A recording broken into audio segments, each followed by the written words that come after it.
podéis comprobar en el plano de Agustinho Portela Paz, esta calle viene con el nombre de la compañía, pero sobre ella tendremos que decir las siguientes observaciones. Con anterioridad al año 1445, esta calle se denominó Rúa de Nuño Fatel. ¿Quién era este personaje? Pues en la historia de Pontevedra y en los documentos estudiados ya por el padre Pardo, el padre Sarmiento, Fernández Villamil, José Fernando Filgueira Valverde, José Fortes Bouzán y el mismo Luciano del Río, decían que esta era una persona extraña en los anales de nuestra antigua villa.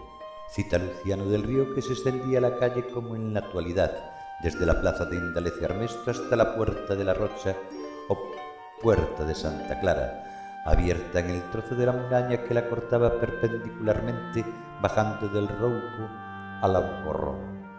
Como podéis comprobar ahora, el tramo de esta calle y en el plano de Agustinho Portela Paz, esta calle se extendía desde la Puerta de Santa Clara, hoy Cobián Ropiñá, hasta la Rúa do Orrego, hoy Calle Real. Vemos ahora desde la calle Cobián Ropiñá a la izquierda los soportales que había en aquellos tiempos en esta calle.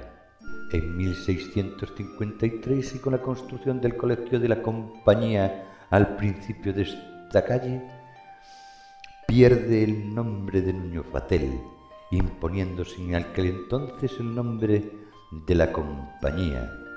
Hasta 1854 llevó este nombre. No obstante, a partir de esta fecha se llamó del padre Sarmiento, que es la actual que lleva hoy, dedicada a este sabio benedictino de ascendencia y vocación pontevedresa.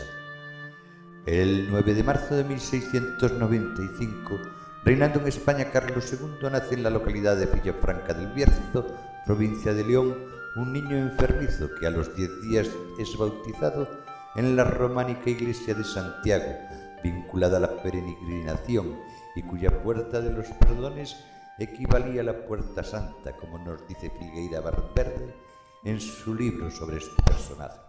Bautizado con el nombre de Pedro José, hijo del matrimonio Alonso García Gosende y Clara Balboa Sarmiento. El niño, por lo tanto, se llama Pedro José García Sarmiento y fue llamado por la familia Perucho.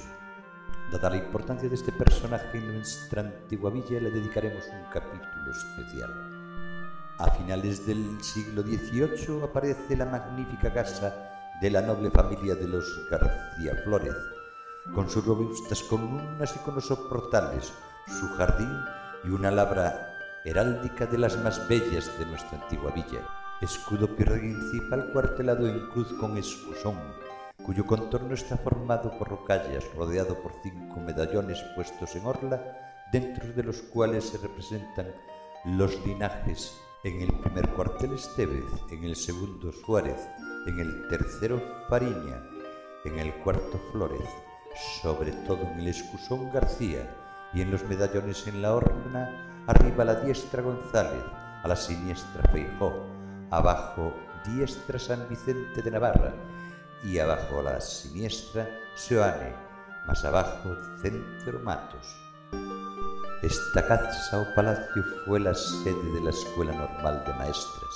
Anterior a esta casa también estuvo la casa de los Aldao, con soportales panzudos, gran escalera de piedra, pasamanos y antepechos calados, y torre hacia la calle de Flórez.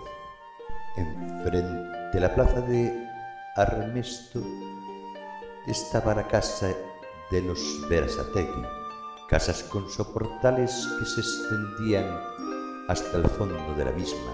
Seguía la casa también de grandes soportales de la ilustre familia de los Bermúdez de Castro, hoy de Bernardo López, llamada la Casa de la Misericordia. A esta casa llamada de la Misericordia le seguía la calle del Cantor, y después los bellos jardines y fincas donde se construyó más tarde la iglesia de San Bartolomé y el colegio de la Compañía de Jesús. Por su importancia en nuestra antigua villa, de la iglesia de San Bartolomé y del colegio de la Compañía de Jesús, le dedicaremos unos capítulos aparte. Bajando hacia la calle Real nos encontramos con importantes edificaciones, de las que ya citamos cuando hablamos de la plaza de Indalecio Armesto, de Méndez Núñez y de otras calles adyacentes.